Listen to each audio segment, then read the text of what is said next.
sabi ng Kabataan Party List, nung sila ay naproklama at kami hindi pa naproklama, deserve daw namin to. Eh anong nangyari kahapon? Isang kababaihan na miyembro ng Kabataan Party List ang nahingi ng tulong sa COMELEC at sa Senado ng Pilipinas dahil siya po ay ginahasa ng kanilang leaders sa Kabataan Party List.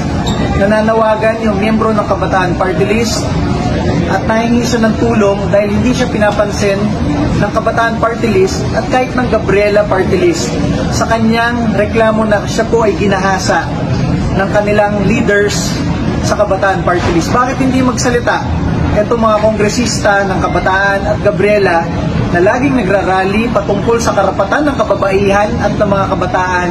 Bakit nung mismong miyembro ninyo ang ginahasa ng kapwa ninyong miyembro, hindi kayo makapagsalita ngayon? Yan ang harapin ninyo.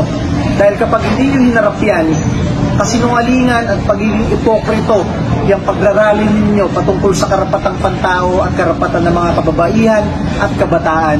Dahil yung mismong miyembro ninyo, ayaw nyong tulungan dahil ginahasa ng kapwa ninyong miyembro. Thank you po.